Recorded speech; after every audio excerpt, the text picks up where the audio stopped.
Je nous donne 3 ans, et dans 3 ans, c'est terminé. Les deux, on arrête de bosser. C'est terminé. Et ça aussi, je pense que c'est important de le préciser pour les personnes.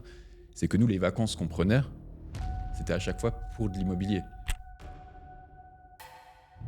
On le savait à ce moment-là que c'était notre porte de sortie de notre vie parisienne et que là, on allait pouvoir vivre sereinement de notre immobilier, en fait.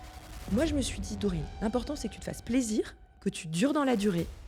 Parce qu'en réalité, l'échec des entrepreneurs, c'est d'arrêter. Donc, tu fais ton truc, ça te plaît, et tu n'arrêtes jamais. Après, le reste suivra. Ça viendra. Et en fait, au mariage, on annonce à tout le monde, bon bah voilà. Vous vous rappelez le plan qu'on avait affiché dans le salon? Ben voilà, à la fin de l'année, on s'arrête de travailler.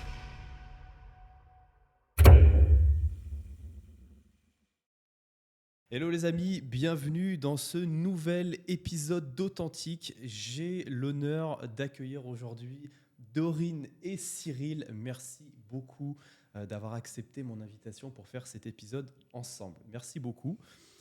On a deux belles personnes de valeur qui font de l'immobilier, j'ai l'impression aujourd'hui. On va prendre une petite heure ensemble pour découvrir votre parcours, d'où vous êtes parti, où vous êtes arrivé, qu'est-ce qui s'est passé. Je sais que tu es enceinte aujourd'hui, Dorine. Je sais qu'il y a déjà des petits-enfants avant. Comment vous avez géré ça? Vous allez tout nous raconter, un peu vos facettes. J'ai envie de dire à vous l'honneur. Je vous laisse vous présenter. Honneur aux dames. Dorine, je te laisse la parole d'abord. Tu m'en veux pas, Cyril? C'est bon? Aucun problème. Allez, à toi l'honneur. Merci beaucoup en tout cas pour l'invitation. Avec C'est un grand honneur. plaisir. Alors, nous, c'est très simple. On est des anciens Parisiens. On a habité à Paris pendant une petite dizaine d'années. Et on avait une vie normale, resto, boulot, Resto. dodo, enfin voilà. Une vie parisienne, quoi. Voilà, tranquille. Et voilà, on faisait rien, on profitait de la vie. Et à un moment donné, on a eu notre premier enfant en 2015. Et Cyril a passé la trentaine. Et Cyril a fait sa petite crise de la trentaine en mode « Mais on n'a rien acheté, on n'a pas d'immobilier. » Tous nos copains avaient leur résidence principale. Mhm. Et nous, on s'est dit il va falloir qu'on fasse quelque chose. On ne peut pas juste rester là à rien faire. Donc j'ai dit « Go, allons-y. » On visite des appartes. Mais là, vous étiez donc posé, vous aviez quand même votre travail, vous étiez Voilà. en CDI, vous étiez installé quand même. On était posés. Vous faisiez quoi dans la vie? Alors, tous les deux, on s'est rencontrés en école d'ingénieur en informatique. Ok, Lui, il a pris le parcours finance et moi, j'ai pris le parcours start-up. ok. Donc voilà, on avait Vous chacun venez notre. du monde un peu quand même de la tech, ingé, etc. Ouais. Ok. Ouais. Moi, j'aime bien refaire, parce que Dorine, elle aime bien partir sur cette dernière partie qui est le monde de l'ingénieur, donc c'est à partir de la vingtaine. Mais je pense que c'est important aussi de retracer ce qu'on a vécu avant. On a peut-être eu des vies un peu différentes. On n'est pas du tout parisien à la base. Moi, je suis campagnard, je viens d'un petit Ok. village en Franche-Comté. Mes parents étaient ouvriers. J'ai eu une très belle enfance avec mon frère. Mhm. Mais par contre, aucune valeur au niveau de l'investissement immobilier. Uniquement, on achète sa maison, on vit dans sa maison. Et surtout, en fait, mes parents, pour eux, c'était important, les valeurs du travail. Et c'était en mode, Cyril, si tu travailles bien à l'école, tu réussis bien à l'école, c'est ce qui va te permettre de faire le travail que tu souhaiteras faire. Et après, de pouvoir construire la vie que tu voudras construire. Donc moi, j'étais vraiment dans un schéma, bien travailler à l'école, ça rendait fier mes parents. C'était ma porte de sortie pour faire le travail que je voulais. Et du coup, c'est comme ça qu'on a gravi les échelons, on va dire, et Ouais, qu'on s'est bien retrouvé sûr, en le- école d'ingénieur, parce qu'on nous avait dit que Le l'ingénieur, c'était... schéma comme ça des parents à Et- l'ancienne, j'ai eu exactement le même, voilà, classique, trace ta route, plus tu fais d'études, plus tu gagneras bien ta vie et plus tu réussiras, quoi. Exactement, Ok, exactement. Et donc ok, après, là, on raccroche les wagons sur notre arrivée à Paris, l'école d'ingénieur. Du coup, ouais, vous partez pour les études et puis après vous restez un peu pour le travail et tout. Exactement. Voilà, moi, je travaillais en finance de marché, donc c'était les banques, donc les places boursières. Forcément, c'était Paris ou après, c'était l'étranger. Et donc, beaucoup d'heures de travail, des déplacements professionnels à l'étranger. Donc, pas forcément souvent présent à la maison. Tu rentres le soir, il est 19-20 heures. Donc, les enfants sont quasiment couchés. Donc, c'est pas forcément la vision de la vie en tant que papa, père de famille, Ouais. familiale que tu aimerais avoir. Mais en même temps, quand tu vois tes collègues, ton entourage, c'est le schéma qui est utilisé, en tout cas ici à Paris, ou Ouais. quand tu es ingénieur ou que tu travailles en banque. Sauf que ta copine, elle s'appelait Dorine. Et elle, le schéma classique, ça l'intéressait pas. Pourtant, t'étais rentré dedans aussi quand même, Ouais, mine de rien. j'étais rentrée dedans. J'avais fait 2 tentatives de créer ma boîte. Ah ouais? Ouais. En quoi? J'avais fait un site de rencontre à l'époque. Ok. Et après, j'avais fait des histoires pour enfants sur iPad. Les deux ont capoté. Ouais, ça capote. Donc à un moment donné, je me suis rangée, j'ai fait du salariat. Et puis c'est là que l'immobilier a commencé à rentrer dans notre vie. Et finalement, c'était un peu mon échappatoire du salariat en mode j'entreprends quand même un petit peu à côté, tu vois. Ouais, je vois ce que tu veux dire. Donc là, vous passez la trentaine. C'est quoi le déclic qui vous amène? C'est vraiment le déclic de vie? C'est les enfants? C'est comment? Parce Alors- que là, vous êtes tous les deux, vous n'avez pas d'enfants à cette époque. Non, Ouais, ouais, on en n'a pas 2015, d'enfants. on a le premier. On n'a pas Enfant. au départ, on n'a pas d'enfants. Ça vient vraiment d'une réflexion qui est assez longue sur plusieurs années. La première étape, mais en fait, on se fait approcher par des conseillers en gestion de patrimoine qui te disent bah, écoute, tu payes des impôts, tu payes beaucoup d'impôts, c'est le moment de trouver des produits de défiscalisation. Avec, à l'époque, ça s'appelait le loi Cellier, maintenant c'est la loi Pinel. Et donc, on avait creusé cette piste-là. J'ai dit c'est génial, on fait 3 rendez-vous, on signe 2 papiers, tu deviens propriétaire. Tu vois ton appartement sur un plan, il s'occupe de tout. C'est quand même sympa. Bon, on est quand même ingénieur, on aime les mathématiques. Le soir, on rentre, on essaie de reconstruire leur tableau en faisant notre propre logique. Et on voyait bien que c'était pas intéressant, quoi. Ça nous coûtait de l'argent tous les mois, quoi. Alors qu'on nous disait l'inverse. Et là, on s'est dit, bah, on va pas se lancer comme ça sur ce sujet-là. On va quand même comparer en achetant nous-mêmes un appartement. On habitait à Gambetta à Paris. On a dit on va visiter un appartement à Gambetta, un grand studio. On va faire des travaux dedans. On va le rénover. On va le mettre en location. On verra comment ça se passe. Et rien que ça, c'était déjà plus rentable que le Pinel. C'était déjà plus rentable. Mais en même tu étais à Paris, quoi. Mais en même temps, c'était pas waouh. Et on s'est dit on veut quand même faire les choses bien. Et c'est là où on s'est dit bah, peut-être que c'est le moment d'acheter notre résidence principale. Et là, on s'est dit bah, on veut quand même plusieurs enfants. Il nous faut au moins 100 mètres carrés, 10 000 euros du mètre, ben voilà, tu es déjà 1 million. Donc déjà, il faut lever le million et en plus, tu t'endettes pendant 25 ans où tu vas être dans une spirale où ça va être compliqué. Et après, en discutant un peu, et surtout en allant un petit peu sur les réseaux sociaux à l'époque, il n'y avait pas beaucoup de personnes sur YouTube qui partageaient ça, mais quand même certaines personnes. Et on s'est ouvert à l'immeuble. Parce qu'en fait, moi, j'avais beaucoup de collègues. Le soir, ils devaient partir du bureau tôt, genre à 18h, pour aller à une réunion de syndic. Et ils étaient en mode oh là là, je vais avoir pendant 3 heures des lourdeaux qui vont voter des choses qui ne servent à rien et tout ça. Et en fait, tout ça, ça a fait des déclics dans notre tête en disant bah, le jour où on va investir en immobilier, tant qu'à faire, autant avoir la main mise et avoir la responsabilité totale du building. Et c'est comme ça qu'on a pensé à l'immeuble de rapport et on s'est dit bah, pourquoi pas dans la ville natale de Dorine. Ok, donc vous cheminez comme ça.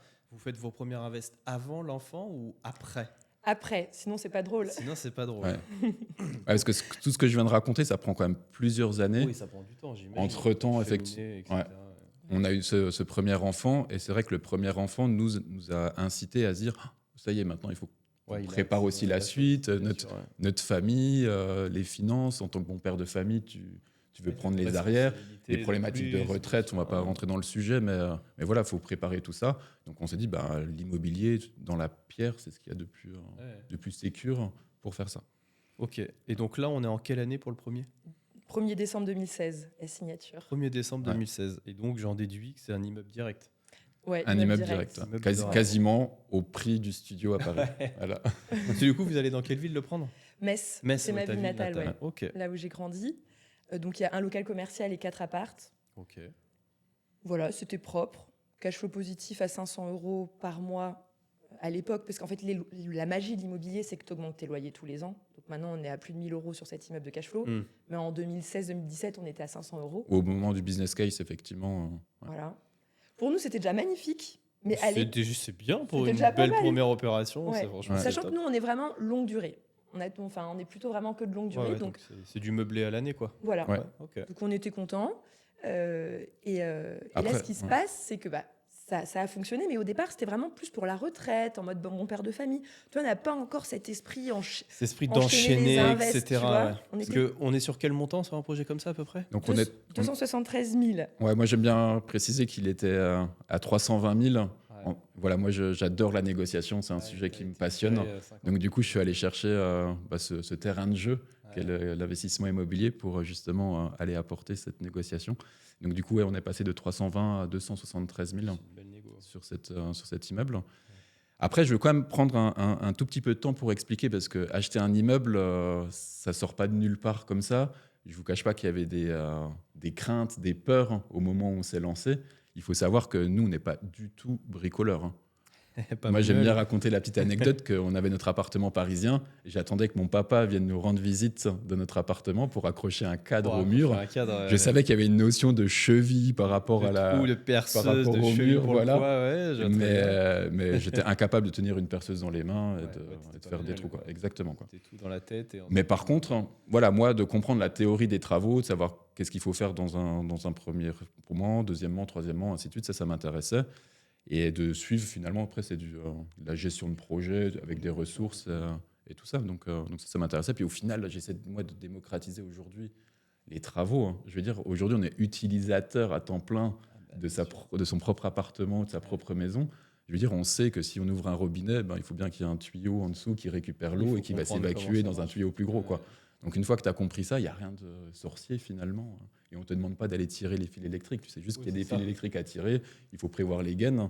Mais en soi, il n'y a rien de méchant. Ouais, je suis assez d'accord avec toi. Ouais. Ok, donc cette première opération, pas trop de travaux dessus, du coup. Si. Si, beaucoup. Ah si, ah bah si. Ouais. Ouais. Ah si, donc 273, c'est juste l'achat. Ouais, en c'est fait. juste l'achat, ouais. 150 000 de travaux. 150 Ouais, 000 on de refait travaux. tout à neuf. On refait tout à neuf à l'intérieur. On Mais encore, je trouve qu'on était light. Hein. Ouais. Parce que là, on a commencé light. Mais je veux dire, on a tout refait. On a refait l'électricité, la plomberie, les sols, les murs. On a redessiné les salles de bain. Ouais, vous avez Voilà, tout ouais. fait. Mais on ne sait pas ne pas tout refaire, en fait. Ce serait trop ennuyeux, presque. C'est ennuyeux et puis c'est moins Bah, rentable. c'est vrai que notre image, c'est les investisseurs sereins. Donc, il y a serein. Et du coup, moi, j'achetais ma sérénité en me disant que si on refait les évacuations, toute la plomberie, toute l'électricité, je veux dire, s'il y a le moins de soucis, allô, monsieur le maître d'œuvre, je comprends pas, il y a une fuite. Ouais, C'est ta responsabilité. Donc, je te laisse prendre le rendez-vous et puis réparer, quoi. Ouais, c'est intéressant ta vision parce qu'on a beaucoup de débutants, souvent c'est l'inverse. Ils ont peur des travaux, peur de s'engager dans quelque chose qui n'en finira pas, et s'il y a des malfaçons, et si ça fonctionne pas. Alors que toi, c'est l'inverse. Pour toi, ta sérénité, tu la vois dans les travaux parce Exact. que tu sais que tout est repris à neuf, depuis la rue quasiment jusqu'à ton appartement. Tu sais que s'il y a un souci, bah, tu as une décennale dessus, donc tu es tranquille aussi. Il y a quand même un sacré cheminement de mindset pour arriver de là à la Ouais. peur des gens. Vous êtes formé, vous êtes arrivé comment? C'est votre personnalité? Ouais, en fait, non, c'est pas du tout formé. Par contre, on s'est beaucoup documenté Ouais. sur chacun des sujets. Et surtout, ben, nous, ce qu'on aime, c'est faire des tableaux Excel. Donc, on s'est vraiment Des sécurisé ingénieurs. avec les chiffres et de se dire, OK, c'est quoi le pire du scénario?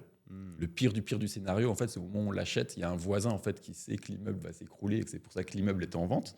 Parce que nous, on ne savait pas. Je veux dire, on n'a pas bien de sûr, contact de marché, on connaissait rien à l'immobilier. On s'est rendu compte que l'immeuble était intéressant, mais est-ce qu'il n'y avait pas un vice dessus ou quelque chose? Donc nous, je pense, et aujourd'hui, on se remercie encore tous les jours avec Dorine quand on se lève, de se dire qu'est-ce qu'on a fait en 2016 pour sauter ce pas C'est pas, qui nous permet aujourd'hui d'avoir la vie qu'on a. Et en fait, ce qui nous a permis, nous, d'avoir ce déclencheur, c'est tout simplement de se dire, si jamais l'immeuble, on n'arrive pas à le louer, si l'immeuble, je sais pas, il s'écroule et qu'on a mal signé le document de l'assurance, en fait, on met pas notre famille en risque. On peut subvenir à la mensualité ça va nous saouler, mais on peut subvenir à la mensualité de l'immeuble et ça nous grâce à vos permet salaires respectifs, vous pouviez le Et faire. exactement, on l'assumait, on pouvait l'absorber, et voilà. Et donc ça, c'était le scénario voilà, le pire du pire. Ouais, vous avez tout posé sur papier, les différents scénarios, et c'est aussi ce qui vous rassure, c'est la compréhension d'absolument tous les mécanismes et tous les systèmes pour pas vous retrouver perdu. Qu'est-ce qui se passe si ça va pas? Dans le pire des cas, est-ce que finalement je coule pas où, quoi?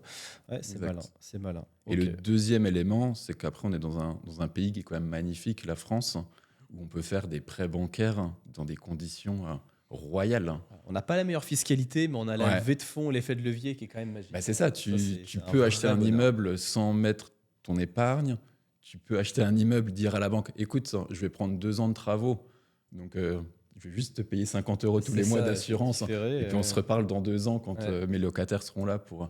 Et donc en fait, on utilise ces outils pour finalement se sécuriser et de se dire, ok, Metz-Paris, c'est pas à côté, donc je ne serai pas tous les jours sur le chantier pour m'assurer que les artisans sont bien là.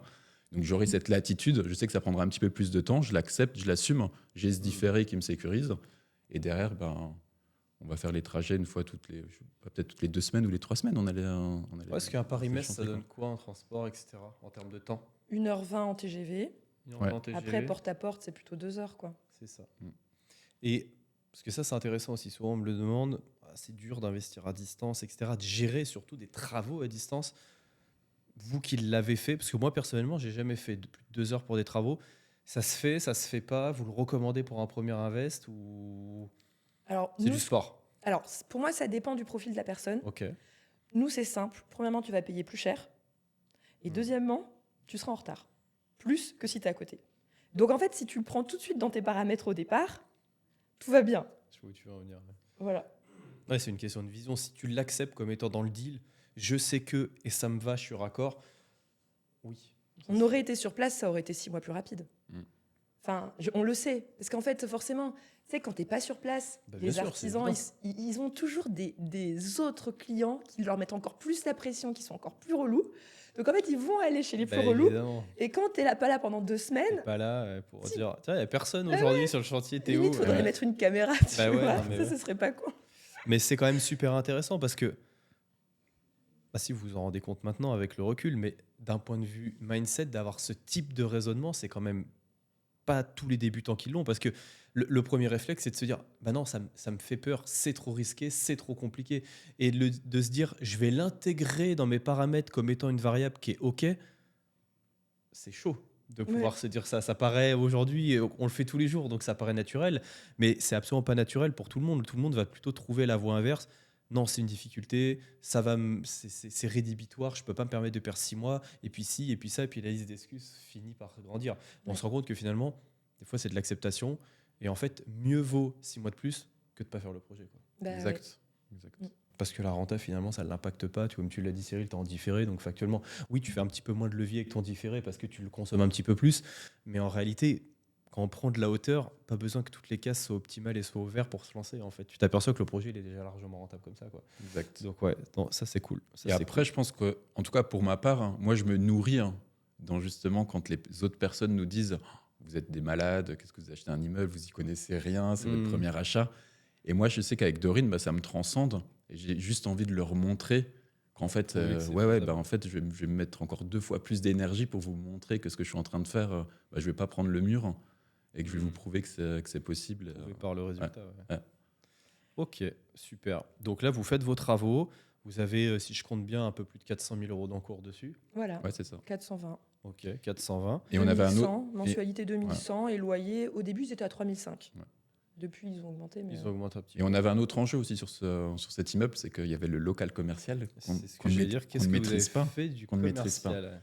Et il était dans un sacré état. Et en fait, il y avait le dilemme, on n'arrêtait pas de changer d'avis toutes les semaines. C'était en mode, est-ce qu'on le loue en état et on accepte d'avoir un loyer moindre et ça sera pris en charge par le futur locataire et on se met d'accord avec lui, genre pendant 6 mois, il n'y a pas de loyer. Et comme ça, il a le temps de faire ses travaux, de mettre en route son activité. Soit on prend en charge les travaux en plus de l'ensemble de l'immeuble, on supporte les frais et par contre, on va aller sur un loyer plus important. Et on a eu ce dilemme-là pendant longtemps. Et du coup, ce qu'on a fait, c'est qu'on a fait toute la partie. On a coupé la poire en deux. Ok. On a fait toute la partie évacuation propre et on a fait tout ce qui est mise en sécurité du local. Donc le plafond coupe-feu, on a changé les fenêtres en mettant des nouvelles fenêtres sécurites et on a refait toute la belle vitrine, pareil avec du verre sécurite pour mettre un peu mieux en avant l'immeuble Plus de valeur. et la vitrine du local. Et par contre, après, l'ensemble des travaux étaient pris en charge par le Après, c'est locataire. l'entreprise qui s'est mise dedans qui a fini son intérieur comme il Exact. voulait, quoi. Ok. Parce que de toute façon, en fait, on a l'expérience maintenant parce qu'on en Oui. est à notre 4e ou 5e locataire là, dans le local 4e, commercial, ouais. 4e. Ils veulent toujours refaire à leur sauce en fait par rapport à leur business. Donc Ouais. en fait, ça sert juste à rien. Ça sert à rien. Ouais. Bah ouais, en fonction du type de business, de comment tu le penses, tu vas pas forcément mettre les mêmes lumières, les mêmes cloisons, tu vas pas séparer pareil. Donc ouais, je suis assez raccord là-dessus. Pour l'IMO commercial, c'est pas très intéressant. Donc là, vous finissez ce projet, vous avez toujours votre job, On a toujours notre job à temps plein. vous avez l'enfant qui vient d'arriver, qui est en route. Ouais. Et le Comment deuxième vous en gérez route. tout et le deuxième en route. Ouais. Comment vous gérez le temps? Parce que ça, c'est aussi une contrainte qui fait peur. Je peux pas, j'ai un boulot, je suis ingénieur, j'ai 2 enfants, tu te rends pas compte, c'est impossible. Comment vous faites? Je vais Alors, laisser Dorine parce qu'effectivement. Ouais, c'est plus moi qui m'occupais des enfants du coup à ce Comment moment-là. tu gères tout ça? Est-ce que tu t'impliques autant dans le projet que Cyril? Est-ce que vous, du coup, j'imagine que vous avez enchaîné. Comment tu as mis les choses en place pour avoir assez d'heures dans ta journée pour tout faire? Alors en réalité, je vais le dire honnêtement à tout le monde, je ne le gérais pas. C'est-à-dire que donc on a eu notre premier enfant. Le premier enfant, franchement, il était cool. Ça se passait bien, il dormait bien. Tu sais, c'est l'enfant pas compliqué. Quand on a un, ça va, tu vois. Et ce qui s'est passé, et c'est là en fait où tout a basculé dans notre vie, c'est l'arrivée du deuxième. On rentre de la maternité. Le premier a décidé de ne plus dormir la nuit non plus. Du coup, tu en as 2 qui dorment plus. Et monsieur Cyril part à Bruxelles pour des déplacements pendant 3-4 jours. Et moi, je me retrouve là à gérer les enfants, toute seule. Il n'y a pas de courses qui sont faites. Enfin, moi, je suis au bout de ma vie. Et là, un jour, il rentre de Bruxelles ou de je sais pas quel déplacement encore qu'il faisait. Je suis devant la porte, je l'attends, je lui dis, écoute, là, C'est plus possible. il y a 3 ans, mec, on a 3 ans. Je nous donne 3 ans. Et dans 3 ans, c'est terminé. Les deux, on arrête de bosser. C'est terminé. Et en fait, tu vois, le premier immeuble, on ne l'avait pas encore fait dans cette optique-là. Mais c'est justement le fait que je n'arrivais pas à gérer la situation qui faisait que j'ai eu mon déclic. Ouais. Et Cyril, comme un bonhomme gentil avec sa femme, il dit, mais écoute, si tu veux, t'as qu'à devenir mère au foyer. Et moi, je lui dis, écoute, c'est mort, c'est pas du tout la vie que je veux. C'est pas le plan. C'est soit les deux on bosse, soit aucun des deux bosse. Mais on est dans le même bateau, Ouais, bien sûr. donc c'est parti. Et puis du coup, là, on s'est dit, ok, il faut qu'on achète combien d'immeubles comme ça pour pouvoir vivre? Parce qu'avec 500 € de cash flow, bon courage. Il va en falloir quelques-uns. Surtout quand tu as l'objectif d'avoir 3 enfants, que tu as l'habitude d'avoir quand même une vie correcte vie à Paris avec des confortable, bons bien sûr. salaires.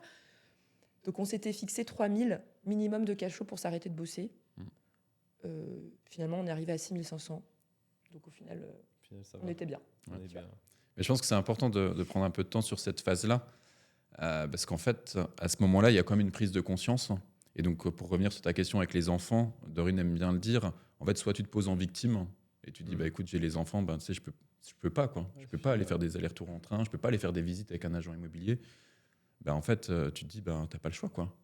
Et tu utilises les enfants limite comme élément Argument de argument négociation. négociation, ouais. Donc, on avait le petit en portage, on avait l'autre enfant, et puis et on se débrouillait comme on pouvait avec les enfants dans les pattes, entre guillemets, pour faire les visites. Et puis, ça s'est bien passé. Et le deuxième point sur lequel je voulais rebondir, c'est cette prise de conscience. En fait, je me vois encore dans notre salon à Paris. On avait pris des post-it géants, je ne sais pas si tu vois vraiment les gros post-it géants, Ok, ouais. et on avait dessiné sur les post-it, OK, notre premier immeuble, tac, il nous ramène tant de cash flow, tant de patrimoine. Qu'est-ce qu'on a sur nos comptes bancaires actuellement? Moi, j'étais consultant à mon compte, donc j'avais ma propre société. Donc, qu'est-ce que j'avais comme trésorerie dans ma société? OK, maintenant, pour atteindre ces 3 000 € de cash flow, comment on fait? Donc, il nous faut un deuxième immeuble, idéalement à tant de milliers d'euros, qui va nous générer tant de cash flow. Bah, ça ne marche pas avec celui-ci. Il faut en faire un troisième avec tant de montants, tant de montants. Il faut que sur la société, il y ait tant pour rassurer la banque. Sur l'épargne, il faut continuer à mettre tant par mois. Bref, on avait dessiné ça. Et quand on l'avait dessiné et qu'on l'avait atteint, bah, boum, on l'avait accroché sur le mur de notre salon. Et en fait, bah, forcément, quand tu invites des personnes, hein, les personnes, ils voient ce que tu as dessiné. Et là, ils te disent, mais c'est quoi ton truc, quoi? Je dis, bah voilà, là, on en est là, tu vois. Là, c'est là où on veut aller. Et voilà comment on va faire, tu vois. Ah ouais, ok, non, mais vous êtes des malades. Voilà. Mais le fait de travailler sur de la visualisation comme ça, en fait, au quotidien, tu sais, un truc qui est inconcevable ou que tu peux pas l'imaginer, bah, en fait, ça prend forme. Inconsciemment, ça prend forme. Et ça commence à Et c'est prendre comme forme. ça que ça va se faire. Et puis, du coup, tu mets les différentes briques tous les jours. Le modèle du petit pas, un petit pas tous les jours. Ouais, qui bien fait sûr. que, C'est toujours ce que je dis moi à mes élèves quand je les coach, c'est d'avoir une vision claire. Si tu n'as pas de vision claire et que tu as du flou dans ta tête, un coup tu vas vouloir faire ci, un coup tu vas vouloir faire un achat-revente, un coup tu vas remonter une boîte, un coup tu vas vouloir faire de la LCD, puis le lendemain tu vas vouloir faire une coloc. Et en fait, le problème c'est qu'à faire ça, bah, tu restes sur le trottoir et tu regardes les autres avancer pendant que toi tu fais strictement rien. Donc j'ai l'impression que ce schéma de post-it est exactement la vision que tu as mis sur papier. Dire, ok, j'ai mon plan. Moi, je dis toujours, c'est une partie d'échec. À chaque fois que tu avances un pion, tu dois savoir pourquoi tu l'avances. Si tu ne sais pas pourquoi tu avances un pion, avance-le pas en fait. Parce que peut-être que tu vas le regretter dans 3 coups et il sera trop tard. Donc toi, tu as placé tes pions, tu t'es dit, ok, on va faire ça, ça, ça, c'était réfléchi, tu as mis ta vision au clair et c'est ce qui t'a permis de scaler ton activité. Et j'imagine que si vous en êtes rendu à 6500, c'est qu'il y a dû y avoir d'autres immeubles qui ont suivi derrière. Et justement, vous vous êtes dit 500 € de cash flow sur des immeubles, on n'est pas arrivé. Vous vous êtes dit, il faut qu'on ait une autre stratégie ou juste un effet cumulé de plein d'immeubles? Ou est-ce que vous vous dites, un effet cumulé de plein d'immeubles, ça fait lever beaucoup d'argent, c'est peut-être chaud. Est-ce qu'on change de stratégie ou comment vous avez fait? Je pense qu'on est resté agile. C'est-à-dire qu'on était toujours à se remettre en question. On se disait, premièrement, ça se trouve, on peut trouver mieux en égo. On peut trouver plus rentable. On peut mieux gérer nos travaux. Donc, on a introduit plus de colocs dans le deuxième immeuble, parce que les colocs, c'est quand même un bon booster assez facile rentable, pour avoir du cash flow. Et on avait eu le projet de faire 2 locations courte durée dans le deuxième immeuble. Oui. Donc, c'est rigolo, parce que je dis le projet, parce qu'en fait, les travaux ont terminé fin 2019, début 2020, c'est ça? Ouais. Et là, Covid. Et on avait les 2 apparts nickel, tu vois. tout fait tout flamme. Ouais. Ceux-là, on les met en LCD, ça va être top. Et puis finalement, on a dit, bon, bah écoute, on les met en longue durée. Ouais, parce qu'en fait, moi, on s'est arrêté de travailler. Dorine s'est arrêté courant 2019. Moi, je me suis arrêté. Un petit peu avant le deuxième immeuble, alors. Non, en fait, on en a négocié 2 en même temps. Des Ah immeubles. oui, ok. Enfin, tu peux peut-être expliquer, Cyril, tu seras... Ouais, en fait, Dorine s'est arrêtée courant 2019. Moi, je me suis arrêté février 2020. Et j'avais dit à Dorine, je me donne 2 mois. Moi, je pars à Metz. Pendant les 2 mois, je meuble les 2 appartements. Je fais les photos. Je lance les annonces. Et comme ça, on va voir avec les longs week-ends du mois de mai, les ponts du mois de mai, si ça prend ou pas. Et effectivement, au bout de 2 semaines, boum, mi-mars, l'annonce Covid, tout ça. Et en fait, pour nous, ça a été un doublement déclencheur parce qu'on s'est dit, finalement, pourquoi on est à Paris encore ? Juste pour l'école des enfants ? Parce qu'en fait, on ne travaillait plus, tu vois, et notre immobilier était à Metz. Et c'est là où on s'est dit, OK, on prend nos clics et nos claques, on donne notre préavis d'appartement et on s'installe à Metz. Donc nous, on s'est installé à Metz au moment du Covid. Puis du coup, aujourd'hui, en 2024, on est encore à Metz. Donc ça, c'est la petite parenthèse pour la partie location courte durée. Et on s'est dit, finalement, on va rester sur la longue durée. Il n'y a pas d'aléa. Et puis au final, ça nous convenait très bien parce que le cash flow était très bien à ce moment-là. Était déjà bien. Et surtout, en fait, on se disait, n'attaquons pas tous les chevaux de bataille en même temps. C'est-à-dire que, en fait, on s'est dit, on pourra y revenir, la location courte durée. On a nos étudiants dedans. De toute façon, il reste 1 ou 2 ans à chaque fois. Donc, tout a été pensé pour la location courte durée. Il y a la télé, le grand écran, le machin. Enfin, ça avait été quand même bien fait. Mais on s'est dit, il y a le 3e immeuble. Et le 3e immeuble, là, c'était pas un petit chantier. Là, pour le coup, c'était le gros coup de poker qui nous a permis de quitter le boulot. C'était une grande maison de 400 mètres carrés. Et on allait en faire 15 appartements dedans. Ah ouais. Et là, c'était le chantier qui nous a pris 1 an et demi. Ça, c'est le facile. 3e. Ouais, en fait, juste pour resituer, donc on achète le premier immeuble en décembre 2016. Ouais, donc 420 000, 2016. Ouais. On le met en location. Donc c'est là où c'est important parce que la gestion à distance des travaux en mars 2018. Ouais. C'est ça. Ça a duré, tu vois, 1 an, 2-3 mois, quoi. Voilà. Mais bon, on était OK avec ça. En août 2018, on signe le 2e immeuble. Ouais. Pour un montant de combien, celui-ci ? Alors, du coup, on l'achète à 350 360 000. Et il y a 250 000 euros de travaux. Donc, un beau projet à plus de 600 000. Quoi. Ouais. Okay. Donc, et à ce moment-là, vous êtes salarié ? Parce que là, moi, j'ai avoir une question. Il faut être riche pour se faire prêter autant. Vous gagnez combien dans vos travail, dans votre job respectif ? Alors moi, je gagne plus de 10 000 euros par mois. Ok, ça marche. Ouais. Avec ton job, parce que tu as dit que tu avais une petite activité parallèle. Donc non, c'est pas une activité parallèle. Moi, je travaille à mon compte. Ah, en fait, okay. Je suis consultant. J'interviens pour aider les banques sur leurs gros projets, gros programmes de transformation. Et du coup, oui, je facture à la journée, en fait. Donc, il y a OK, je gagnais bien, mais il y avait aussi le revers de la médaille qui est, tu travailles à ton compte. Je veux dire, le contrat peut s'arrêter à tout moment. Si tu n'as plus de contrat, c'est à toi de trouver une nouvelle banque, un nouveau projet, et ainsi de suite. Donc, du coup, ça, c'était rémunérateur dans ce cadre-là. Et Dorine, du coup, toi, tu étais dans les 3 000, c'est ça ? Ouais, 3 000, entre 3 000 et 3 400, ouais. Ok, donc vous gagnez entre 10 000 et 13 000 par mois à ce moment-là en vivant à Paris, c'est important. Ouais. Mais du coup, c'est ce qui vous a permis d'avoir un levier quand même aussi important. Après, on avait notre loyer, parce que dans le calcul de la capacité d'endettement, il y a le loyer parisien qui vient imputer une grande partie. Mais on prenait soin justement de rester modeste, entre guillemets, en termes de loyer, parce qu'il y a plein de potes, ils prenaient des appartes à 2 500, 3 000 euros par mois. Nous, on savait que non, on reste dans notre 1 200, 1 300 euros par mois. C'est cohérent pour Paris, bien sûr. Voilà, et puis on se disait, en fait, on avait vraiment cette culture on augmentait nos revenus, parce que, alors, pour information, pour que les gens y sachent, Cyril est un excellent négociateur, et pendant toute sa carrière, en 10 ans, il a augmenté ses revenus de 10% tous les ans, en négociant à chaque fois à la hausse. Cyril, il me regarde en mode ouais, non, mais c'était plus que 10. Mais en gros, c'était 1000. En tout cas, il descendait pas en dessous de 10% en fait dans les négociations d'augmentation salariale. Enfin, salariale et quand tu étais de consulting, donc de facturation journalière. Donc ça, c'était le point de départ. Je sais plus où je voulais en venir, mais voilà. Donc là, donc vous venez du coup avec ce milieu-là, vous levez les premiers 400, les premiers 600, ça fait le premier million. Ouais. C'est ça. On passe le million. Ouais. Ok, donc là, vous faites la réno du 2e, il part en location aussi. Alors non, même pas. Tu vas trop vite. C'est ça le problème. Moi, je veux quand même juste effectivement rebondir sur ce que disait Dorine. En fait, c'est pas parce que je gagnais plus que j'allais consommer plus. Au contraire, j'allais mettre beaucoup plus de côté.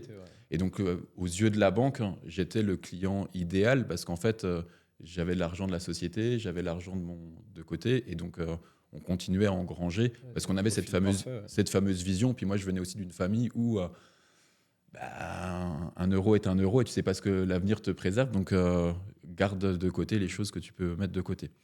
Ça, c'était le premier élément. Donc après, on arrive août 2018, on achète ce deuxième immeuble. Et là, en fait, je me souviens encore, en août 2018, on avait passé 2 semaines de vacances à Metz. Et ça aussi, je pense que c'est important de le préciser pour les personnes. C'est que nous, les vacances qu'on prenait, c'était à chaque fois pour de l'immobilier. Et quand je revenais de 2 semaines de vacances du mois d'août à la banque, j'avais tous mes collègues qui me disaient alors Cyril, c'est bizarre, t'es tout blanc. T'as pas bronzé, toi. T'as passé où tes vacances? J'étais à Metz, j'ai visité 25 immeubles. Ouais. Malheureusement, on a fait 2 offres, il n'y a aucune offre qui a été acceptée. Et toi, moi j'étais aux Seychelles, regarde Luc, le bronzage, trop bien.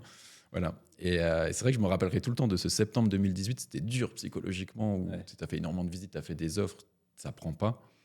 Et en c'est fait, une phase que vous avez traversée, c'est la phase où on enchaîne. Mais c'est pas si simple, tu vois. Et donc, tu vois, tu as des hauts, des bas. Et c'est vrai que le septembre 2018, c'était dur. Et quelques semaines après, je vois mon téléphone portable qui sonne, je vois le nom de notre agent immobilier, celui qui nous a vendu le premier et le deuxième, et qui m'explique en fait qu'il a déjeuné avec un de ses confrères. Il était dépité parce qu'il avait un immeuble à vendre et son compromis est tombé même pas le compromis, je ne sais même pas s'ils sont allés jusqu'au compromis. Bref, il s'est rétracté. Et quand il a raconté cet immeuble-là, il a tout de suite pensé à nous, qui avions un dossier solide. Et en fait, quand il me racontait l'immeuble, c'était une des anomalies de marché que Dorine avait identifiées quelques semaines plus tôt. Et en fait, elle avait appelé direct, mais il y avait déjà 25 personnes, il y avait déjà une offre au prix, voilà. Et en fait, au fur et à mesure qu'il me racontait, je dis « Ah mais oui, ah mais oui. Ah mais demain matin, on prend un train, on vient le visiter, quoi. » On est là, Ah oui, mais vous inquiétez pas, je vous l'ai mis de côté, c'est pour vous, vous venez le voir, quoi. Et là, pour nous, ça a été la révélation. On savait à ce moment, j'en ai encore les frissons, tu vois. On le savait à ce moment-là que c'était notre porte de sortie de notre vie parisienne et que là, on allait pouvoir vivre sereinement de notre immobilier, en fait. Bon, après, accessoirement, le banquier n'était pas d'accord. Hein. Ouais. Parce que forcément, on va fin octobre 2018, donc même pas 3 mois après, je retourne voir la banque en disant bon, du coup, j'ai un 3e immeuble, encore plus gros, avec encore plus de travaux. Ouais. Et puis, j'ai encore pas commencé les travaux du 2e immeuble, donc et j'ai le différé dessus. Quoi, tu vois. Voilà, donc là, pour la première fois, j'ai eu des refus bancaires et ça m'a fait bizarre. Que tout était passé du premier coup, les 400 000, les 600 000. Ouais, avec ma banque, voilà, il n'y avait pas de problème. Et là, du coup, on a eu quelques refus, on a dû revoir un peu notre fusil d'épaule. Donc là, c'est pour ce 3e projet, les premiers refus. C'est quoi le montant de ce projet Alors du coup, on était à 420 000, mais comme on était bon, entre-temps, on a appris, on a réussi à négocier un acte en main avec les frais de notaire inclus. Donc on était à 450 000, 456 000 exactement sur ce 3e immeuble-là. Sauf que cet immeuble, en fait, comme l'expliquait Dorine, c'était toujours à Metz. Au rez-de-chaussée, c'est un médecin qui avait son bureau médical avec sa salle d'attente pour ses patients. Et en haut, en fait, c'était 3 étages pour sa résidence principale, donc une habitation principale. Et donc, avec Dorine, nous, pareil, on nous prenait pour des dingues. On s'était projeté à faire 14 appartements dedans. Ah oui. Donc, il fallait tout créer. Donc, colonne électrique, les évacuations d'eau, les cloisons. C'est le volume que vous faites alors Plutôt studio, ouais. Ouais, plutôt studio, ouais. Okay. En fait, ce qu'il faut savoir, c'est qu'on est à 150 mètres du campus universitaire. Ouais, il y a des problématiques de logement à Metz, donc voilà. Et donc là, on a découvert plein de choses. Ça veut dire aller voir la mairie, dire on va créer 14 logements. Non, mais on en a créé 15 au final. Hein. Ouais, mais ça, c'est après ça. Et du coup, ah oui, mais il faut créer des places de stationnement en face de chaque logement. Et donc là, j'ai dû mettre mes talents de négociateur à l'œuvre en expliquant qu'en fait, on va trouver un terrain d'entente gagnant-gagnant sur ce projet-là. Parce que moi, en fait, je vais vous créer des logements pour des étudiants qui n'ont pas besoin d'être véhiculés parce qu'ils sont à 150 mètres du campus. Et il y a la gare qui est de l'autre côté pour rentrer chez papa-maman, donc il n'y a pas de contrainte par rapport à ça. Et donc on est arrivé sur un terrain d'entente où effectivement, nous, on leur enlevait une petite épine du pied en créant des nouveaux logements, en allant fournir un peu plus à travers des logements de qualité, meublés. Donc on est vraiment orienté pour des étudiants. Et donc là-dessus, ils étaient OK. Attends, mais à l'époque, on avait quand même prévu, parce qu'en fait, c'est un immeuble avec l'arrière, la vue est moche, et l'avant, la vue est magnifique sur Metz. Donc, on avait prévu à la base les beaux apparts de devant aussi, location courte durée, éventuellement. Au cas où, tu vois, en backup. Parce qu'on t'as quand même un peu peur quand tu quittes ton travail, tu dis au cas où je peux quand même me faire des revenus en plus si jamais j'en ai envie. Voilà. Puis finalement, non, ils ont Et toujours pas vu finalement, le jour. En fait, non, parce qu'en fait, finalement, on a la flemme. Ouais. Franchement, on a trop la Ouais, flemme, franchement, on a la flemme et en fait, ça génère tellement de cash flow que voilà. On a la pas flemme. d'intérêt Voilà. d'aller Et puis, Ouais. je trouve que c'est un autre métier. Je pense que voilà, chose. tu- C'est très Ouais. clairement autre c'est chose. mieux que C'est un nous, autre le métier. sujet. ouais, Donc bien sûr. voilà. Et voilà. Donc nous, on était plutôt sur de la sérénité et Ouais, la location clairement. longue durée sur ce type de profil, ça fonctionnait bien. Et effectivement, sur la phase de démolition, avec Dorine, en fait, on s'est rendu compte qu'il y avait un appartement qui était trop grand à notre goût. Je ne demande pas combien de mètres carrés il devait faire. Et la casquette d'investisseur a fait que c'était beaucoup plus rentable de le couper en deux et de créer un 15e Forcément, les logement. petites surfaces sont plus rentables. Plus Et de moi, sens de voilà, revenus. ouais. Et j'ai travaillé en banque, donc la règle, c'est la diversification. Donc plus tu as de logements, plus si jamais tu as un impayé, Un il impayé, est voilà. dilué dans 1 sur 15, global, ça passe. Mais la exactement. probabilité que tu aies Ouais. les 15, c'est quand même Ouais. probable. ouais. Et il y a un point hyper important pour les gens, parce que nous aussi, on a un peu l'expérience d'accompagner des gens et je connais bien sûr. leurs fautes. On va y Enfin, venir de toute façon sur cette leur thématique. gros problème. Et typiquement, en fait, au moment que tu visites ce bien, il était à 1 000 € du mètre. Ouais. Alors que normalement, les deux autres, on les avait achetés à 1 700 € du mètre. Donc en fait, c'était l'excellente affaire. Ouais, c'est ça. Tu arrives le samedi, tu fais l'offre directe. Et tu commences pas à rajouter toutes les clauses de compromis. Oui, sous réserve d'autorisation de la mairie, que gna Les gna gna. conditions Et suspensives. puis les ouais. conditions. Et en fait, nous, je le sais, parce qu'il y en a plein qui font ça. Ils commencent à vouloir rajouter des pavés de conditions suspensives parce qu'ils sont tellement peur. Et nous, en fait, on savait que, tant pis, tu vois, au pire, on fera une coloc avec 15 étudiants. Ouais, Ouais, un c'est ça. co-living, Et quoi. basta. Un co-living, ouais, Voilà, bien sûr. Ou un co-living. En fait, tu vois, à un moment donné, si jamais tu es tellement relou parce que tu veux mettre ceinture et bretelles dans tous les sens dans Tu tes mets de signatures de contraintes, contrat, plus, ouais, c'est dur. hein. en fait, tu fais fuir le vendeur. Ouais. Donc, enfin, c'était juste pour le dire parce que Non, mais c'est important. nous, on a vraiment pris entre guillemets le risque en mode les autorisations, on va les faire après. De toute façon, on sait qu'on achète 1 000 € du mètre. Quoi qu'il arrive, on va se débrouiller. Tu vois. Ah, mais toi, ça te paraît anodin aujourd'hui, mais là aussi, ça montre de l'expérience, Oui. etc. Parce que c'est pas un débutant qui a capacité d'avoir ce raisonnement, de se Ouais. dire je maîtrise tellement le monde de l'IMO que je sais qu'à 1 000 € le mètre dans ma ville, qui doit être, j'imagine, au moins le double ou le triple, à Metz, Ouais. je sais que quoi qu'il arrive, plan A, plan B, plan C, je serai gagnante dans l'opération. Donc, moi aussi, ça m'arrive maintenant de foncer tête baissée, de se dire ok, Ah je oui. sais pas, j'ai pas vu l'urbanisme, je sais pas encore si je vais diviser, mais je sais que je vais en faire quelque chose. Ça, c'est de l'expérience. Ouais. Ça, Mais- Mais c'est essentiel parce que le nombre de compromis qui peuvent tomber à l'eau parce que Bien sûr. tu es trop relou sur la négo des clauses, on en a vu plein. Enfin, c'est dommage. hein. Ouais. Mais bon, Enfin, cet immeuble-là, je préfère le préciser, on ne l'aurait pas fait en premier immeuble. On l'a fait parce qu'on a pris l'expérience Plus des premiers d'expérience. immeubles, on a pris l'expérience de notre étude de marché, des nombres de visites d'immeubles qu'on a pu faire, et on savait que... Bah, déjà, une division en 15 lots, ça reste quand même assez massif à faire. Ouais. Une prise de risque comme ça, etc. Donc, oui, Ouais. c'est sûr que c'est pas la première opération que tu fais. Déjà, Ouais. un débutant a peur de commencer par un immeuble et préfère un appart. Alors, un immeuble de déjà 3-4 lots, ça leur fait peur. Alors, 15 comme ça, à diviser dans le risque. Ouais. Mais j'imagine qu'il est game changer un peu, celui-ci. Ah oui, mais Ouais. c'était génial parce qu'en plus, on travaillait plus à ce moment-là parce qu'on l'achète du coup en mars 2019. Ouais, ok. Dorine, en fait, cette semaine-là, on signe chez le notaire l'immeuble et le samedi, on se marie avec Dorine. Ouais. C'est dingue. Et en fait, au mariage, on annonce à tout le monde, voilà. Vous vous rappelez le plan qu'on avait affiché dans le salon? Voilà. À la fin de l'année, on s'arrête de travailler. Bon, Dorine, elle s'est arrêtée un peu avant, en cours d'année. Et moi, du coup, j'ai tiré jusqu'à février 2020. Donc, voilà, trop fier de pouvoir... Je le surveillais parce qu'il s'était engagé au 1er janvier, donc j'ai eu une tolérance Une tolérance Vraiment. un peu. Ouais. jusqu'en février. Et Et après- donc, niveau cash flow, il donne quoi celui-ci?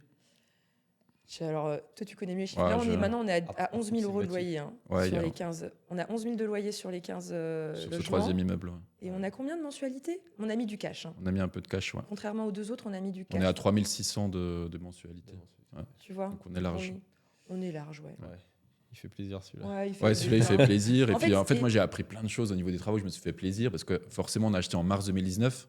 Mais comme on achète dans le centre-ville de Metz, du coup, soumis aux architectes du bâtiment de France, les autorisations, tout ça. Donc, les travaux ont mis du temps. Puis, négocier un devis de 15 lots où tu crées tout, ça se fait pas en 2 mois. Ouais. Et nous, on est allé très vite, en fait, sur la signature tout de suite du compromis pour closer le deal. Après, on a passé beaucoup de temps sur obtenir le meilleur financement. Et donc, c'est seulement après qu'on s'est attardé sur la partie devis, et ainsi de suite. Donc, on a pris du retard à l'allumage, mais bon, on avait un différé de 2 ans. On a joué le Covid, donc on a eu 3 ans de différé. Ok. Et ça m'a permis, moi, en fait, d'être à Metz au moment des travaux. Et ça a énormément aidé parce que là, c'est plus du tout la même ampleur de travaux. La puissance électrique n'est pas suffisante pour alimenter une maison que 15 logements. Donc, voilà, il fallait creuser le trottoir, retirer une alimentation électrique. Voilà, plein de problématiques de ce type-là. Donc, Ouais, c'est formateur, ça, c'est Ouais. bien. Super. Donc là, vous quittez votre job, vous arrivez vivre à Metz, vous enchaînez. On est en quelle année là du coup? 2020. 2020, ouais. Vous continuez l'IMO, vous commencez à vous dire on va remonter des boîtes, on va faire quoi? Alors- C'est quoi le cheminement là? Alors, déjà, juste le tout petit truc qui est intéressant par rapport au quitter son travail, c'est que on avait bien compris l'histoire de la capacité d'endettement et qu'on était bankable jusqu'au jour où on arrête de bosser. Donc, tu vois, parce que ça, c'est une erreur que je vois souvent. C'est qu'il y a des gens, ils ont encore de la marge de capacité d'endettement, mais ils se prennent la tête avec 2-3 petits apparts qu'ils ont, alors qu'en réalité, le gros du problème au départ, c'est tu t'endettes et tu achètes du volume et tu fais de la masse, tu vois. Et une fois que tu t'arrêtes de bosser, nous, on savait qu'on aurait pu s'amuser à augmenter notre cash flow en faisant de la LCD à droite à gauche si on avait envie. Mais l'essentiel était fait, quoi. Enfin, Ouais. c'est juste pour expliquer aux gens, on savait que c'était en place. Et ensuite, donc 2020, moi, je t'avoue que nous, on était au bout du rouleau. Enfin, moi, j'étais au bout de ma vie. Ouais, c'était dur à la Enfin, fin. Ouais. C'était dur. Tu vois, quand tu te dis, j'ai 3 ans pour quitter le boulot et t'as tes 2 enfants en bas âge, tu bosses à temps plein. Ouais. Enfin, tu gères tes travaux à distance. Enfin, C'est dur. Hein. Donc moi, 2020, Cyril, il me disait, on achète un 4ème. Mais je dis, mais tais-toi, je veux même plus en T'étais entendre rincé parler. psychologiquement, t'étais Ah ouais. fini. Ouais. Moi, j'avais besoin de cette année de juste ne me même parler même plus. Ouais. Je veux même pas en entendre parler. Et après 2021, donc on a eu notre 3e enfant. Ouais, en fait, c'est la condition effectivement de ne plus travailler pour avoir notre 3e enfant, Ouais. donc pouvoir en profiter. Donc 2020, on a pris le temps de souffler, on a fait ce 3e enfant. Et là, Après, accessoirement, tu gérais tout quand même Oui, le chantier et je te oui. voyais quasiment jamais. Parce C'est que vrai. techniquement, il avait arrêté de bosser, mais à 8h, il était sur le chantier, il rentrait à trop bien. 18h. Tu vois, parce que il avait retrouvé un nouveau boulot. Parce que gérer 15 apparts, c'est quand même C'est un du autre, sport, bien un sûr. autre boulot. Bon, donc, et moi, j'étais en mode, je profite de mon bébé, chose que j'avais jamais pu faire avec les 2 premiers. Donc, j'étais en mode, voilà. Puis à un moment donné, t'es là en mode, ok, tu sais, qu'est-ce que tu écris sur le papier de l'école quand ton enfant il te demande, c'est quoi ton métier, papa, maman? Bon, on va pas écrire rentier immobilier. Ouais, voilà. Tu sais, ça fait bizarre et tu te poses des questions, mais qu'est-ce que maintenant on va faire? Alors, on avait la question de refaire de l'IMO, mais moi, dans ma tête, alors je suis peut-être un peu bizarre, mais ça m'excitait plus de refaire la même chose. J'avais l'impression de me dire, mais attends, on va pas refaire un immeuble. Enfin, maintenant, on a fait 15 lots. Soit on fait un immeuble de 50 lots, soit je fais pas, quoi. Enfin, j'avais l'impression qu'on maîtrisait le sujet, acheter des immeubles de rapport, bam, tu vois, des gros chantiers. J'ai l'impression qu'on n'avait pas fait le tour, parce que ce serait prétentieux, mais en tout cas, à mon goût. Ouais, t'avais déjà J'avais vécu plus la envie. chose, t'avais Ouais, plus la j'avais niaque plus de faire envie. ça. Ouais. Donc là, on s'est dit, écoute, moi j'ai envie de faire du business en ligne. J'écoutais des podcasts, surtout pendant le confinement, et je me suis dit, ah, ça, c'est ça mon rêve, avoir un podcast. Et c'est de né quoi comme je vais ça, parler? Ouais, c'est venu du confinement Ouais. où j'ai commencé à découvrir les podcasts, où j'écoutais et tout. Je me suis dit, faut qu'on fasse un truc. Puis évidemment, je dis à Cyril, on va monter un podcast et tout. Puis tu croyais pas trop, hein. Puis finalement, ça marche. Ouais, on s'est rendu compte que c'était l'investissement immobilier où il y avait là l'opportunité de pouvoir partager, transmettre toute notre expérience. Parce qu'en fait, on se rendait compte que dès qu'on parlait d'investissement immobilier, tout le monde avait son mot à dire. Et dès que tu posais la question qui tue en mode « Ah oui, d'accord, et toi, t'as acheté quoi déjà ?» Ah mais non, moi, j'ai pas pu acheter. Tu comprends, j'ai 2 enfants. Toi, je peux pas. Ah ouais, mais du coup, tu te permets de dire comment faut faire les choses alors que tu l'as jamais fait. Tu vois. Ouais. Et donc ça m'agaçait. Et on s'est dit, soit tu t'agaces, soit tu prends les choses en main et tu fais le prends les podcast devants, avec ouais. Dorine pour partager. Quoi. Donc votre départ dans l'entrepreneuriat a commencé avec le podcast en fait. Ouais. Eh ben tu vois, je l'apprends. Ok.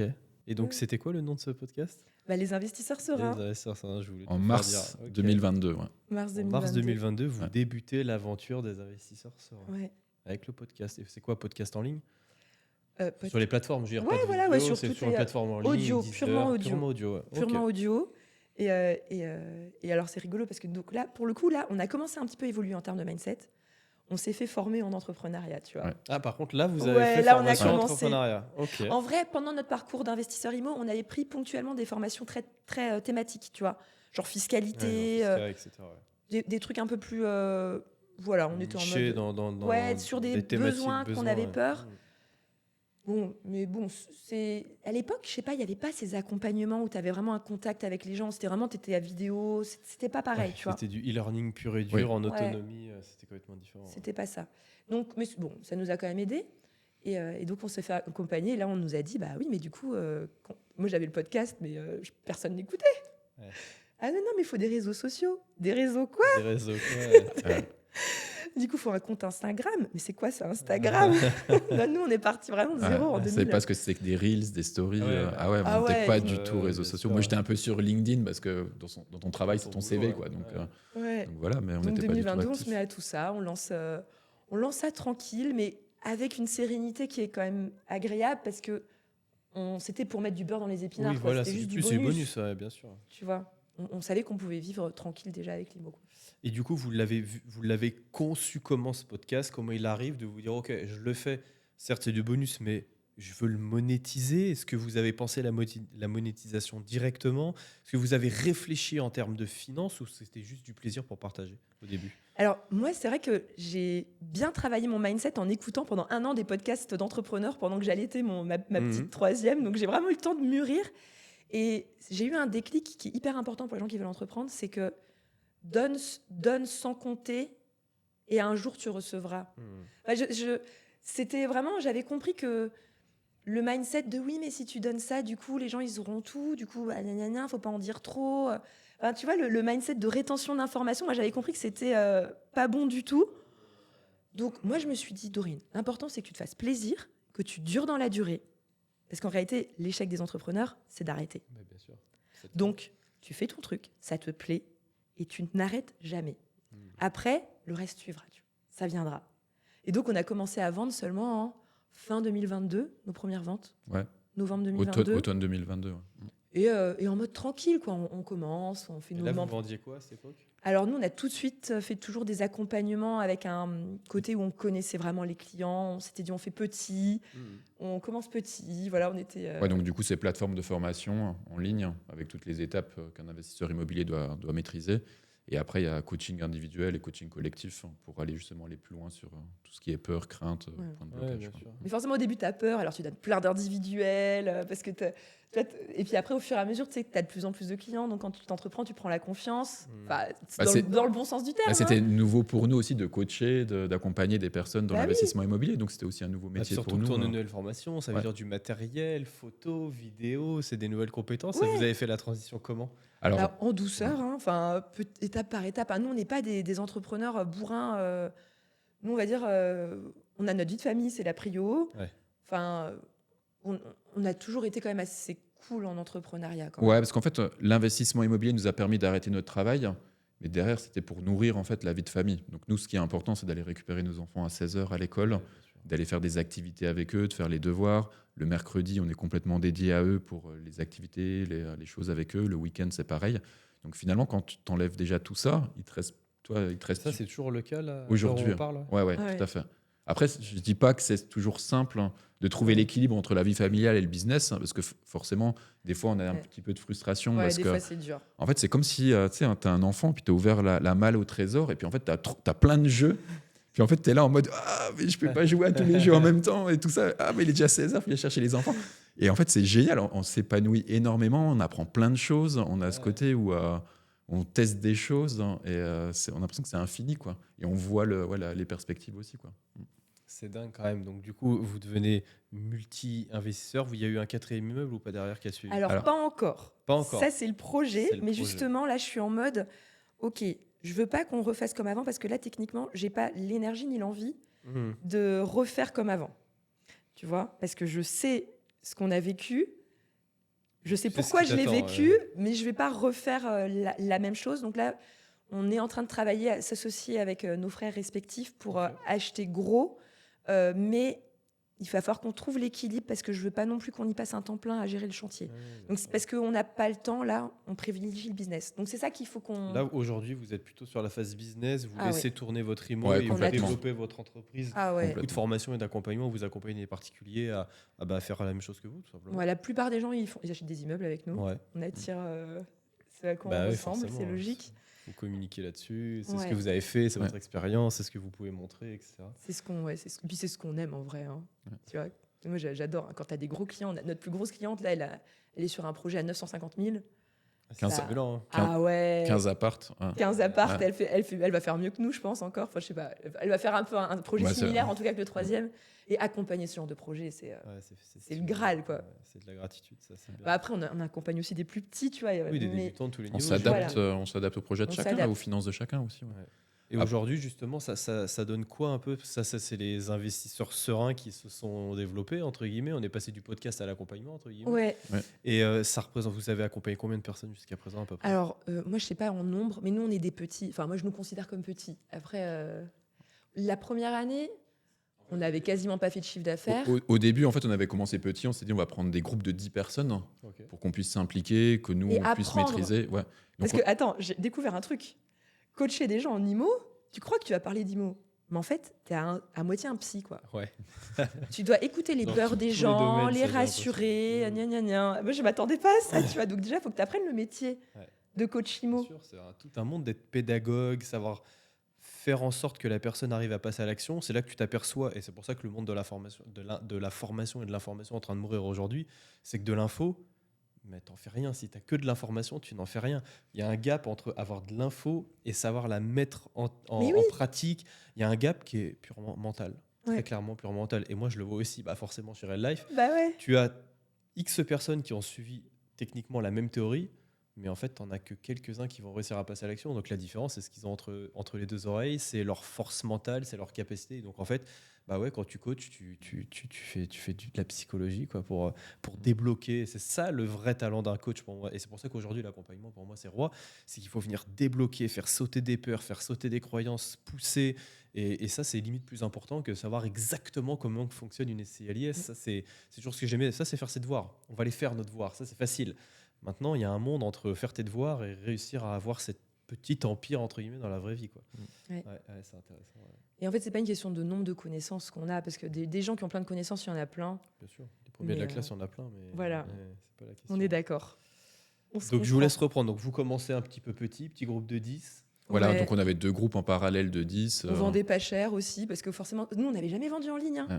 Tu vois, nous, on s'était mis un petit tableau, pareil, en se disant, le jour où on fait notre première vente à 50 € sur Internet, wow, le c'est truc fou, de ouais. dingue. Tu vois, on s'est dit, mais... Et puis après, on a commencé à vendre à 2000 € nos accompagnements avec les membres fondateurs. Donc, parce que voilà, on savait pas, on s'est dit, on va apprendre le métier, on ne connaît pas. Ouais, bien sûr. Puis tout doucement, après, on a monté en gamme.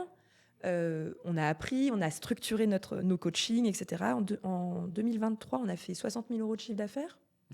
Ok. Tu vois, on a accompagné une trentaine de personnes. Après, nous, on a aussi nos craintes et nos peurs dans ce métier, comme on peut l'avoir pour se lancer en investissement immobilier. C'était de se dire, pendant une grande partie de l'année 2023, on a fermé les portes de nos groupes et on ne recrutait personne parce qu'on avait cette peur d'avoir trop de clients et donc de dégrader notre niveau de prestation et de même de se recréer un travail plus important et re-rentrer dans un schéma qu'on ne veut pas.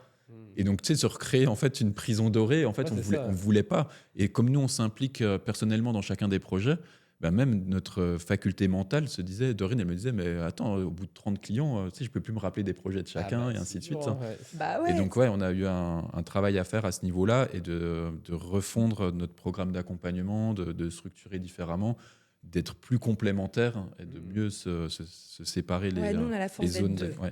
On est vraiment les deux et du coup, ça aide. Je crois que toi aussi, tu es un associé, vous n'êtes pas tout seul. Mais parce que, c'est franchement, moi, je vois des autres en ligne tout seul. Je me dis, mais comment ils font, quoi? T'en as pas beaucoup qui accompagnent déjà, premièrement. Ouais. C'est des petites heures à droite à gauche, mais voilà, c'est pas terrible. Souvent, c'est du collectif pour justement ne pas retrouver à te recréer un double emploi. Ou après, et du coup, c'est la question, vous êtes toujours que tous les deux à être coach chez vous? Alors, on en a vous avez recruté. Parce que souvent, c'est ce qu'on fait, c'est qu'on va piocher dans ses anciens élèves et on recrute pour finalement se dégager du temps. Alors pour l'instant, on en a pris une. Ouais. C'est parce que un tiers à peu près de nos clients sont quand même intéressés par la location courte durée. Parce que la location courte durée, pour moi, c'est quand même le Graal si tu veux exploser ton cash flow quand tu n'as pas un budget aussi énorme que ce qu'on avait nous. Donc, on s'est dit, on va pas coacher des gens en location courte durée, on n'en a jamais fait, qu'est-ce que tu veux qu'on raconte? Moi, je me sentais pas légitime et j'étais pas à l'aise par rapport à ça parce que je connais pas l'arrière-boutique de Airbnb, les channel managers et ainsi de suite, et le retour d'expérience, j'en ai pas. Donc j'ai juste... moi, je recrute, encore mieux, moi, je recrute dans les gens que j'interviewe sur le podcast. Ok. Du coup, j'avais interviewé une fille qui faisait de la location courte durée et j'avais bien aimé son énergie et je la trouvais bien. Et elle correspondait aussi à nos valeurs, ça c'est important. Ouais. Elle a investi en couple, avec des enfants. elle avait acheté un immeuble dans lequel elle fait de la location courte durée. Donc, du coup, tu vois, il y a quand même des traceurs qui sont en lien avec nos valeurs. Ouais. Voilà. Et du coup, donc, on a juste Magali qui s'occupe de la partie location courte durée sur le programme. Nous, on a siloté, en fait. Nous, on fait du collectif. Il y a de l'individuel aussi. Mais notre collectif, notre collectif, il est siloté, en fait, par thème. Tu vois, on fait des coachings collectifs par thème. Et ce qui permet qu'il n'y a pas trop de monde dans les coachings collectifs.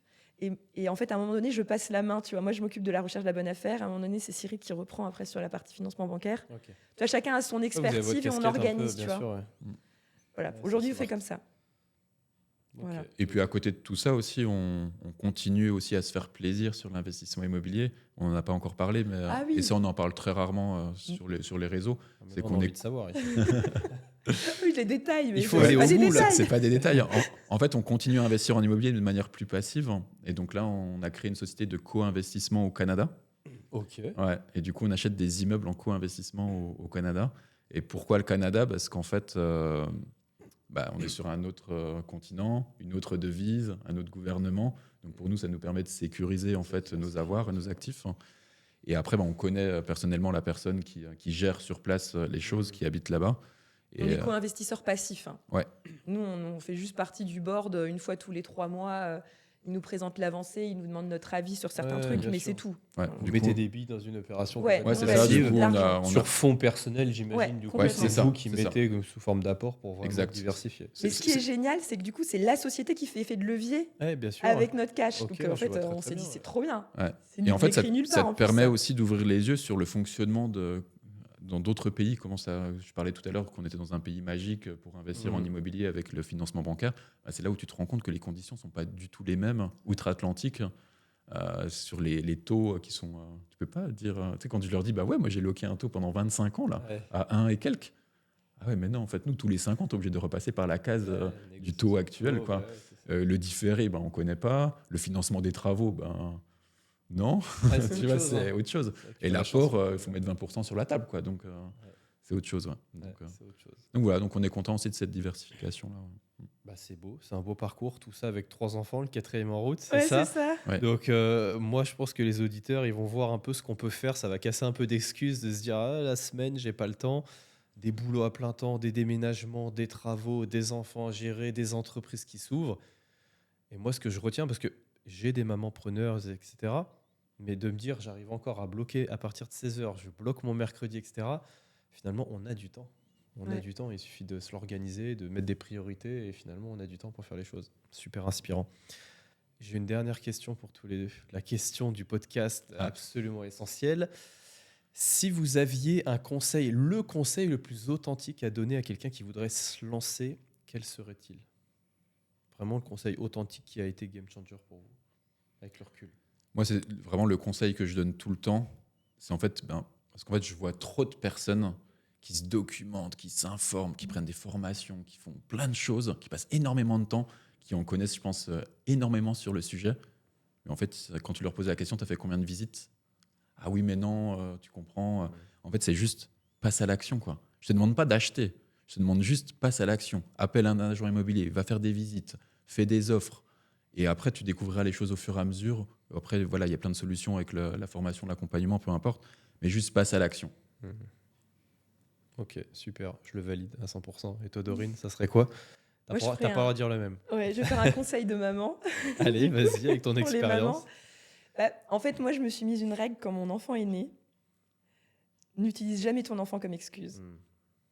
Jamais, jamais. Il faut que ce soit une force. Alors, je sais, c'est dur. Des fois, moi aussi, dans ma tête, je me dis « Oh là là, si on n'avait pas d'enfant, on aurait tellement de temps, tu vois ?» Des fois, c'est dur. Mais je me fais vraiment cette limite dans ma tête en mode, quand je commence à rentrer dans ce mindset de maman victime de ses enfants, je dis « Non, non, Dorine, c'est toi la boss. Tes enfants, ils y sont pour rien. Et tu prends tes responsabilités et tu les utilises pas comme excuse. » Super. Et moi, je trouve ça pas mal. Vous êtes vraiment magnifiques tous les deux, franchement. Vous arrivez à le faire, vous avez une passion, ça se voit, vous kiffez ce que vous faites. le faire avec tout ça. Moi, j'ai pas d'enfant, franchement, et je me pose déjà la question, mais le jour où j'en fais, tout s'arrête. Donc, je viendrai te prendre quelques petits conseils, Dorine, je pense. Mais non, bah, super. Merci beaucoup à tous les deux pour ce très bel épisode. Et j'espère que vous avez pris autant de plaisir que moi.